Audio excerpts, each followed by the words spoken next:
Good morning everyone. स्वागत करती हूँ मैं आपका अपने चैनल अनिबा स्टडी पॉइंट में। तो आज हम शुरू करने वाले हैं अपना ये प्रेजेंटेशन जो कि है ग्लॉसरीज पर।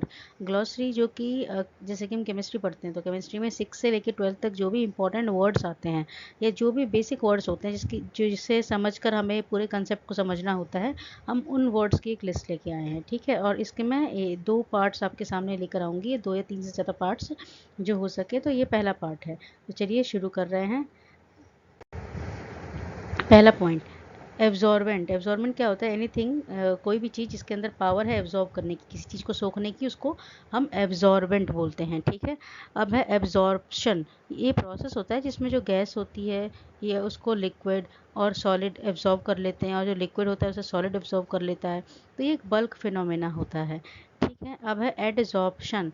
तो ये accumulation of molecular species at the surface rather then in bulk of solid और लिक्विड। एड्जॉर्प्शन एक ऐसा फिनोमेना है जो सरफेस फिनोमेना होता है, मतलब आउटर सरफेस पर ही होता है, और आउटर सरफेस पर ही जो मॉलिक्यूलर स्पीशीज़ हैं वो एक्यूमुलेट, इकट्ठी हो जाती हैं बजाएगी उसकी पूरी बॉडी में जाने के। अब है एरोसोल। ये एक कोलाइडल सिस्टम होता है जिसमें पार्टिकल्स डिस्पर्स होते हैं गैस फॉर्म में, और स्मोक डिस्पर्स होते हैं गैस फॉर्म में। गैस मतलब गैस का डिस्पर्जन गैस में ही होता है, जैसे कि आप स्मोक देखते हो, धुंध देखते हो, तो एरोजोल का एग्जांपल है। एल्कोहल्स, ये एलिफेटिक कंपाउंड्स होते हैं जिनके पास एक OH ग्रुप आपको देखने को मिलेगा, और इनका जनरल फॉर्मूला होता है ROH। R मतलब एल्केन, जैसे कि मिथेन के लिए कर सकते हैं CH3OH, तो वो हो गया मिथेनॉल। ठीक है, आगे बढ़ते हैं। अब है एल्डिहाइड्स। ये डेराइव्ड हुए हैं एल्केन से, और कैसे? वहाँ 1 हाइड्रोजन एटम अगर हम एल्डिहाइड का निकाल दें तो वहाँ पर एल्डिहाइड ग्रुप लग जाता है, इसका नाम है CHO ग्रुप, और ये जनरल फॉर्मूला होता है RCHO। एल्कलाइन अर्थ मेटल्स, ये ग्रुप ऑफ केमिकल एलिमेंट्स हैं जो कि एल्कलाइन और अर्थ क्रस्ट में प्रेजेंट होने की वजह से इनको एल्कलाइन अर्थ मेटल्स भी कहा जाता है।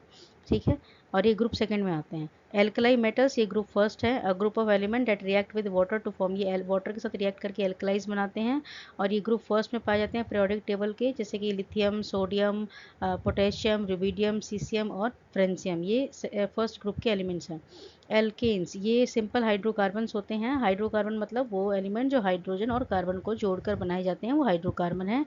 कॉमनली इनको पैराफिन्स कहा जाता है, और इनका जनरल फॉर्मूला भी बताया जाता है CnH2n+2, हमें 9th-10th में बताया गया है। और एल्केन की जो सीरीज़ होती है वो हमने पढ़ रखी है, मिथेन से लेकर चलती रहती है हेक्सेन, हेप्टेन तक, जो कि 10th तक के सिलेबस में रहती है। आप इसे 12th तक, 10th तक पढ़ सकते हैं। ठीक है, आगे है एल्कीन्स। ये अनसैचुरेटेड हाइड्रोकार्बन्स है जिनके पास एटलीस्ट 1 डबल बॉन्ड होता है, जैसे कि आपने सुना होगा ethene, propene, butene, pentene, hexene, ये सारे एल्कीन्स है। आइन, इनका फॉर्मूला होता है CnH2n। एल्काइंस, ये अनसैचुरेटेड ये भी होते हैं, और इनमें 1 ट्रिपल बॉन्ड प्रेजेंट रहता है, जैसे कि इथाइन, प्रोपाइन, ब्यूटाइन, आइन लग जाता है, और इनका फॉर्मूला होता है CnH2n-2। एलोट्रॉपी, जो property by which certain chemical, allotropy का मतलब होता है वो प्रॉपर्टी एलिमेंट्स की जिसमें उनके एक से ज़्यादा रूप होते हैं, जैसे कि आपने कार्बन में देखा होगा ग्रेफाइट और डायमंड और फ्लोरेसेंस जो होता है वो एलोट्रॉप्स होते हैं कार्बन के। एलॉय, जो मेटल्स होते हैं जब उनको एक से ज़्यादा मेटल के साथ मिलाकर बनाया जाता है उनको एलॉयज कहते हैं, जैसे कि ब्रास, तांबा, या सुना होगा आपने जो कॉपर और जिंक को मिला के बनाया जाता है। स्टील, जिसमें कार्बन, ऑक्सीजन सब और आयरन को मिलाकर बनाया जाता है। एम्फोटेरिक का मतलब होता है जो सब्सटेंस एसिडिक और बेसिक प्रॉपर्टी दोनों शो करे उसको एम्फोटेरिक कहते हैं, जैसे कि एग्जांपल है एल्युमिनिया का, वो एम्फोटेरिक में आता है। अब एरोमेटिक कंपाउंड्स, ये there is a series of compounds based upon benzene ring. ये एरोमेटिक, जो एरोमेटिक का जैसे एलिफेटिक की बात करें तो उसमें वो लोग आ जाते हैं जो एल्केन हैं, मीथेन, ये सारे, और एरोमेटिक वाले सारे रिंग वाले कंपाउंड आ जाते हैं। तो ये बेंजीन रिंग पर बेस रहते हैं, आपने देखा होगा इसका फॉर्मूला होता है C6H6। और ये इनमें बहुत सारे एरोमेटिक कंपाउंड्स में ओडोर यानी इनकी अपनी खुशबू होती है, और इनको ऐसे ही मटेरियल से एक्सट्रैक्ट किया जाता है जिसमें खुशबू हो। एटम्स, ये स्मॉलेस्ट पार्ट है किसी भी एलिमेंट का जो कि केमिकल रिएक्शन में पार्टिसिपेट करता है, और सारा केमिकल वर्ल्ड इसका बना हुआ है। एटमिक नंबर, ये इक्वल होता है प्रोटॉन जितने प्रेजेंट होते हैं न्यूक्लियस में। आपको पता है एटम के कितने पार्ट होते हैं, प्रोटॉन, न्यूट्रॉन और इलेक्ट्रॉन, जो हमें बेसिकली पता है। तो अगर आप एटमिक नंबर फाइंड आउट करने वाले हैं तो जितने भी उसमें प्रोटॉन प्रेजेंट होंगे उतना ही उसका एटमिक नंबर होगा। एटमोसिटी, ये नंबर ऑफ एटम्स, एक मॉलिक्यूल के अंदर कितने एटम प्रेजेंट है उसको एटमोसिटी बोलते हैं। जैसे कि आपको पता है एटम सबसे छोटे यूनिट है और एटम का ग्रुप मॉलिक्यूल बनाता है, तो एक मॉलिक्यूल के अंदर कितने एटम्स हैं वो एटमोसिटी होती है। एवोगाड्रो नंबर, तो नंबर ऑफ मॉलिक्यूल, अब एक मोल जो है, एक मोल में कितने मॉलिक्यूल्स प्रेजेंट हैं एक सब्सटेंस के, और उसे हम एवोगाड्रो नंबर कहते हैं और इसका नंबर फिक्स है 6.023 एट एसटीपी और एनटीपी। 6.023 इसको हम 10 की पावर 23 करके लिख देते हैं। तो ये एवोगाड्रो नंबर है जो कि फिक्स है। और ये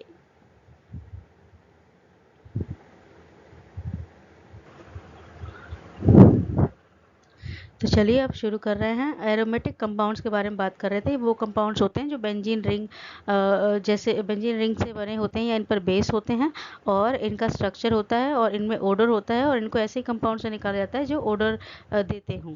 ठीक है, और हम बात कर रहे थे एटमोसिटी की। जो एक एटम्स प्रेजेंट होते हैं मॉलिक्यूल्स में उसको हम एटमोसिटी कहते हैं। Avogadro number, number of molecule present in 1 mole of substance, एक मोल में कितने मॉलिक्यूल प्रेजेंट हैं और उसको हम एवोगाड्रो नंबर बोलते हैं और ये वैल्यू कांस्टेंट है 6.022 इंटू 10 की पावर 23, 6.023 × 10 की पावर 23। आगे बढ़ते हैं। अब देखिए एक कंपाउंड बेस क्या होता है। वो कंपाउंड जो रिलीज करते हैं हाइड्रोक्सल आयन एक्वस सॉल्यूशन में और इनका पीएच ग्रेटर होता है 7 से। जैसे कि हमने पीएच स्केल देख रखा है। पीएच स्केल में क्या होता है कि 6 जो 7 से नीचे नीचे वाले हैं उनको हम एसिड्स बोलते हैं और 7 से ऊपर वालों को हम बेस बोलते हैं। ठीक है, बेस मेटल क्या होते हैं, नॉन प्रेशियस होते हैं, मतलब इनकी इतनी कीमती नहीं होते हैं और जो मेन कॉन्स्टिट्यूंट होते हैं एक एलॉय के। बाथ सॉल्ट, जो सॉल्ट यूज़ किया जाता है हार्ड वाटर को सॉफ्ट करने के लिए उसको हम बाथ सॉल्ट कहते हैं। बेंजीन एक क्लियर इनफ्लेमेबल लिक्विड है जो कि फ्रैक्शनल डिस्टिलेशन ऑफ कोल का फ्रैक्शनल डिस्टिलेशन करके निकाला जाता है। यूज एज अ सॉल्वेंट, मतलब दूसरे मटेरियल्स को घोलने के लिए इसका इस्तेमाल किया जाता है।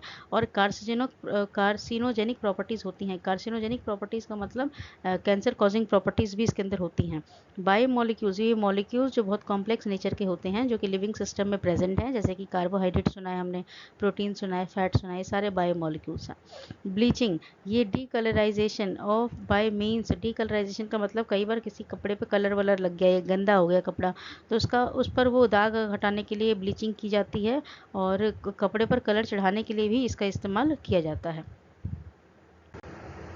आगे है बोरोक्स, ये वाइट क्रिस्टलाइन सॉल्ट होता है, देखने में नमक जैसा लगता है, एल्कलाइन इसका नेचर है और यूज़ किया जाता है ये ग्लास बनाने के लिए, मेटल्स की सोल्डरिंग के लिए, एनामल जो बनाने के लिए, जेम्स बनाने के लिए और सोप्स बनाने के लिए इसका इस्तेमाल किया जाता है। बोरिक एसिड, ये भी एक वाइट क्रिस्टलाइन सॉलिड है जो कि वीक एसिड की तरह बिहेव करता है। वीक एसिड वो होते हैं जो ईजिली H+ आयन नहीं देते। Use as a mild antiseptic, मतलब एंटीसेप्टिक की तरह से इस्तेमाल करते हैं और मैन्युफैक्चर सीमेंट करने जब बना रहे होते हैं उसमें इसका इस्तेमाल किया जाता है। और इनेमल, जो हमारे दांत का सबसे टफ मटेरियल है उसको बनाने के लिए, अगर आर्टिफिशियल टूथ आप लगवाते हैं तो उसको बनाने के लिए इसका इस्तेमाल किया जाता है। ब्राइन, ये एक सैचुरेटेड सॉल्यूशन है सॉल्ट का वाटर में। कार्बो एनाइन, आपने सुना होगा कार्बो एनाइन और कार्बोकेटाइन। कार्बो एनाइन वो कार्बन स्पीशीज जिनके पास नेगेटिव चार्ज होता है कार्बन एटम पर, उनको कार्बो एनाइन कहते हैं।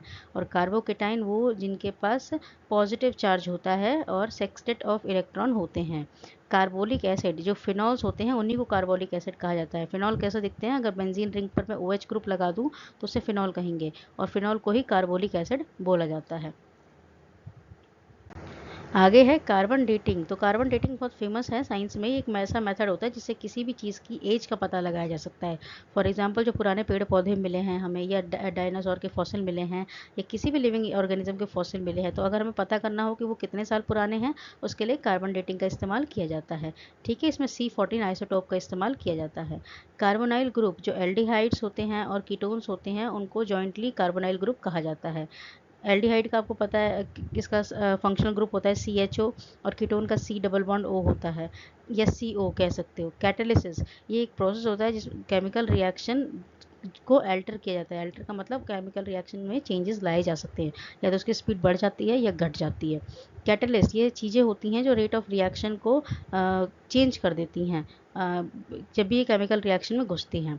कैटेनेशन, ये प्रॉपर्टी होती है एटम की कि वो एक से ज़्यादा एटम के साथ बहुत लंबी चौड़ी बॉन्डिंग कर सकता है, जैसे कि कार्बन करता है। कार्बन हाइड्रोकार्बन जो बनाता है वो कैटेनेशन की प्रॉपर्टी से ही बनाता है। आगे है कोल टार। आपने देखा होगा कोल टार, ये थिक ब्लैक स्टिकी मतलब मोटा काला और एक चिपचिपा सा सब्सटेंस है जो कोल गैस का यूज़ करके प्रोड्यूस किया जाता है और कोल का डिस्टिलेशन करके भी प्रोड्यूस किया जाता है। और जब रोड बन रहे होते हैं ना तो वहाँ पर इसे बिछाया जाता है। एक काले कलर का लिक्विड होता है कोक।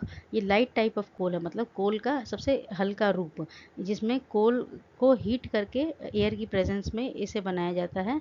और ये स्टोव्स में, जैसे चूल्हे वगैरह होते हैं, उसमें फ्यूल की तरह इसका इस्तेमाल होता है। कोलॉइड ये केमिकल सब्सटेंस है जिसमें जो मॉलिक्यूल्स होते हैं वो एक फॉर्म से दूसरे फॉर्म में डिस्पर्स हो जाते हैं, जैसे कि लिक्विड लिक्विड में, गैस लिक्विड में, लिक्विड सॉलिड में, ऐसे।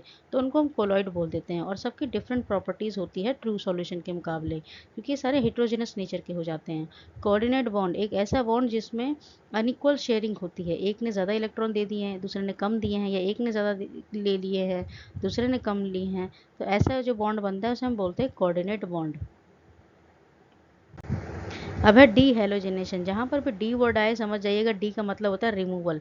तो डी हेलोजिनेशन का मतलब होता है रिमूवल ऑफ हेलोजन। यहाँ हेकोजन लिखा है, इसे हम हेलोजन कर लेंगे।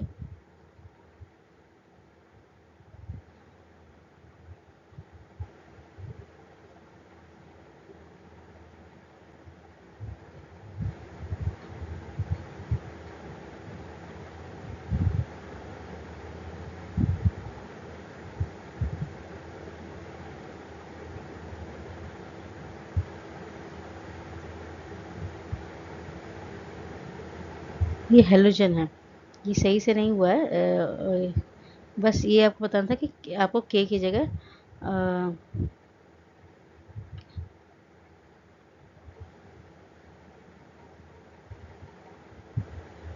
एल लिखना है, ठीक है।